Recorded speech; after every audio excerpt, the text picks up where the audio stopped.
हमारे गुरु महाराज जन जन के बीच में अपना आध्यात्मिक संदेश प्रसारित करते रहे और यही समझाते रहे, हम जीवों को चिताते रहे कि भाई जिस उद्देश्य के लिए तुमको ये मनुष्य शरीर मिला उस उद्देश्य को पूरा करने की कोशिश करो।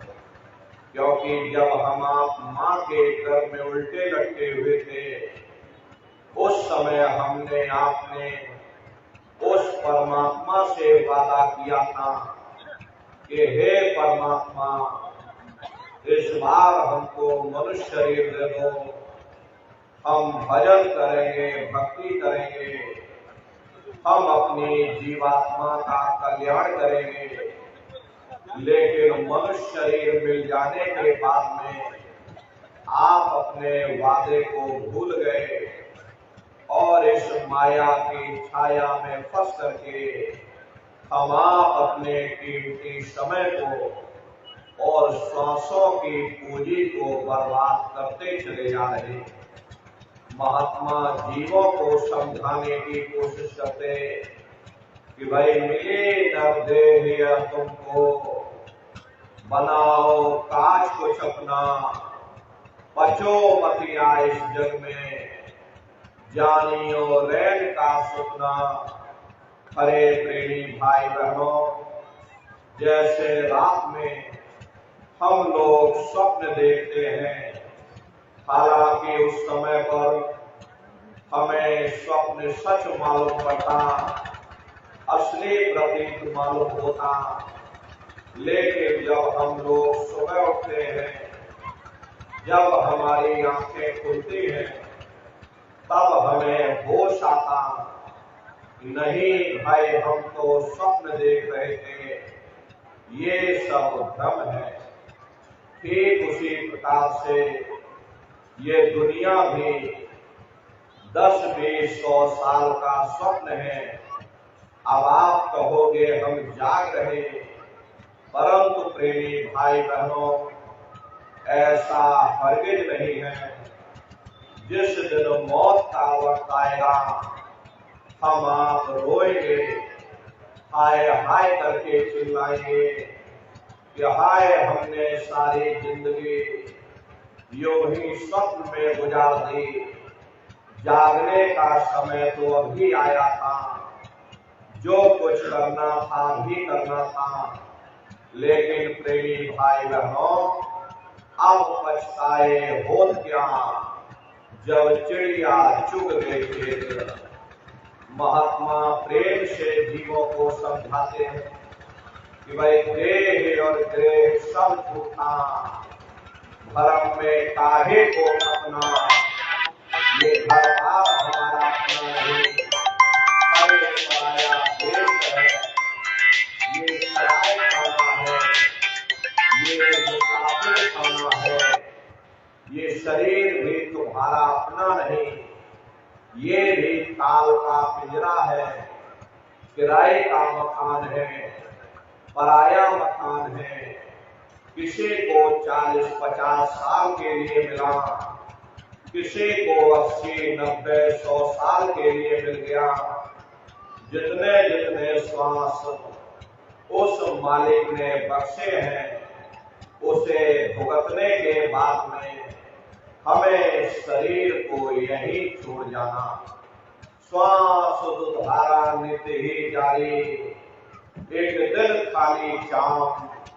हरे प्रेमी भाई बहनों, एक तालाब पानी से चाहे कितना भी क्यों ना भरा हो, आप एक छोटी सी नाली काट कर खोल दीजिए, तालाब में छोटा सा छेद कर दीजिए, तो सारा पानी ही तालाब से बाहर निकल जाएगा। ठीक उसी प्रकार से हमारा ये शरीर भी श्वासों का भंडार है।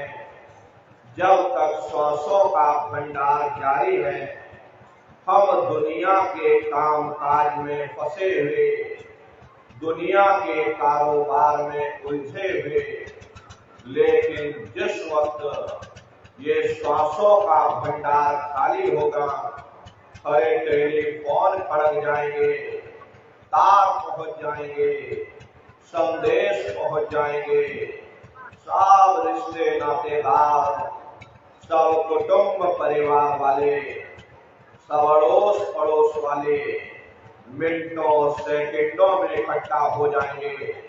हरे प्रेमी भाई बहनों, जिस शरीर से तुम इतना प्रेम किया करते थे, उसे कोई एक रात भी घर में रखने को तैयार नहीं होता। कंधों पर लटका करके शमशान भूमि पर छोड़कर आ जाते। हिंदू लोग तिनका तोड़ाते, जैसे तिनका टूट गया तेरा मेरा रिश्ता नाता टूट गया। मुसलमान सिख या ईसाई लोग खाक की मिट्टी कब्र में डाल देते, जो मेरे लिए खाक की मिट्टी है वह मेरे लिए तू है। हरे प्रेमी भाई बहनों, मामूली कष्ट नहीं होता। मौत के समय में घनघोर पीड़ा होती है। जनमत मरत दुसह दुख हुई, सहजो भाई ने बयान किया कि सहजो मोती आईया, अंगे अंग दिया तोड़, और हिया जरे छाती फटे, उठे पीर घनघोर। गुरु महाराज सत्संग में फरमाते थे, जैसे 1,00,000 भिक्षु एक साथ मिल करके हमारे जिस्म पर डंक मारे, उससे भी लाखों करोड़ों गुना ज्यादा मौत के समय में दर्द होता। जब मृत्यु आती है तो किस तरह से प्राण निकलते, प्राणों के निकलने की क्या प्रक्रिया होती है, जरा उसे भी आप लोग समझ लीजिए। देखो प्रेमी भाई बहनों, जैसे संसार में महाप्रलय आती, महाप्रलय के समय क्या होता, सबसे पहले पूरी पृथ्वी ढह जाती। ये पृथ्वी पानी में घुल करके पानी बन जाती है। मानव सृष्टि की प्रलय एक बड़ी कयामत है और शरीर की प्रलय छोटी कयामत है। तो जैसे ही मौत आती है, सबसे पहले गुदा चक्र टूटता है। सिमटत भास श्वास उठ जावे, प्राणपति जब सिमट समावे, उस समय हमारी श्वासें रुक जाती, शरीर की चेतना पीछे सिमटने लगती। तो सबसे पहले गुदा चक्र ही टूटता, क्योंकि गुदा चक्र में पृथ्वी का वास होता। गुदा चक्र टूट करके ऊपर इंद्रिय चक्र में समा जाता। इंद्रिय चक्र में जल का वास होता, यानी जल ने पृथ्वी को खोल दिया। फिर जब इंद्रिय चक्र टूटेगा तो ऊपर नाभि चक्र में समा जाएगा। नाभि चक्र में अग्नि का वास होता, यानी अग्नि ने फिर जल को सुखा दिया। ये नीचे से सिमटाव होता है, नीचे से ऊपर की ओर सिमटाव होता। फिर जब ये नाभि चक्र टूटेगा तो हृदय चक्र में समा जाएगा। हृदय चक्र में वायु का वास होता, यानी वायु ने अग्नि को अपने में समाहित कर लिया और इस तरह से वायु आकाश में उड़ गई। ये आंखों की पुतलियां पलट जाती हैं, मुंह खुला का खुला रह जाता। महात्मा कहते हैं कि जब यह कर्म कलाय उपजावे, बुद्धि सूरत की आम दबावे, जब यह जीवात्मा पांचों तत्वों को लांग करके जल पृथ्वी अग्नि वायु आकाश पांचों तत्वों को लांग करके ऊपर आती है, तो काल दार में आम दबानी, जब ढर के नैनन से पानी, जब काल अपनी दार में दबाता उस समय नेत्रों से पानी निकलता। इंद्रियां टूट टूट करके सब चकनाचूर हो जाती, सब रिश्ते नातेदार खड़े रह जाएंगे, डॉक्टर, वैद्य, हकीम सब आपको घेरे रह जाएंगे, लेकिन आप अपनी पीड़ा को उस समय अपने मुख से बयान नहीं कर पाओगे। सिर्फ आपके नेत्रों से अश्रु टपकेंगे।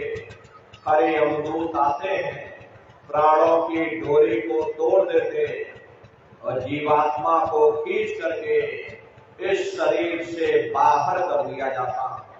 और जैसे ही जीवात्मा शरीर से अलग हुई, ये शरीर आपका मिट्टी हो जाता। फिर इस मिट्टी को एक रात अपने घर में कोई रखने को तैयार नहीं होता। अरे आपके कितने भी सगे संबंधी क्यों न हो, खास नात रिश्तेदार क्यों न हो, लेकिन एक रात कोई घर में मिट्टी रखने के लिए तैयार नहीं होते। कहते भाई जल्दी करो, जल्दी करो, अब इनकी शक्ल देखने में हमको डर लग रहा, जल्दी से बाजार से कफन खरीद के लाओ, जल्दी से लकड़ियां खरीद के लाओ, जल्दी से चिता तैयार करो, इनको घर में से जल्दी से उठा ले जाओ, वही शमशान भूमि पर जला देना। ये जो घर में इनके कपड़े लत्ते पड़े हुए, और इनके कपड़े लत्ते भी उठा ले जाओ, वही शमशान भूमि पर जला देना। जिस बिस्तर पर ये लेटे रहे, ये बिस्तर भी अशुद्ध हो गया। अब इनकी छुई हुई चीज हमको घर में एक नहीं चाहिए, इसलिए इनका बिस्तर भी उठा ले जाओ, वही शमशान भूमि पर जला देना। लेकिन उसने कोई सोने की अंगूठी पहनी होगी, उसे धीरे से उतार कर जेब में रख लोगे। बस वही एक अशुद्ध नहीं होगा, बाकी सब अशुद्ध हो जाएगा।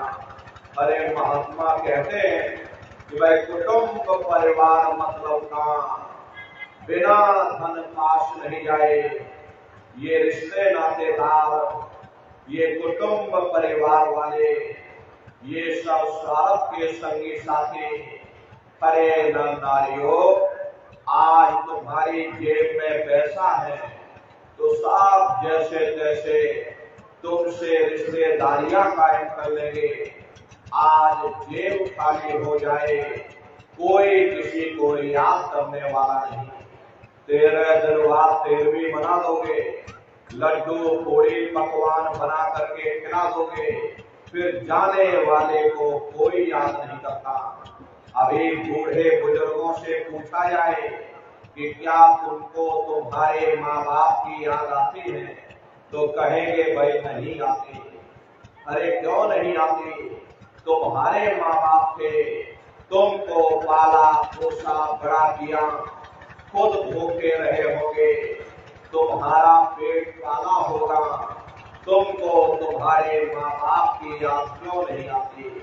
क्योंकि तुम्हारे सामने तुम्हारे लड़के बच्चे हो गए, तुम्हारे नाती पोता बंदी और संते हो गए, इसलिए तुम अपने माँ बाप की यादों को भूल गए और नई यादों में बस गए।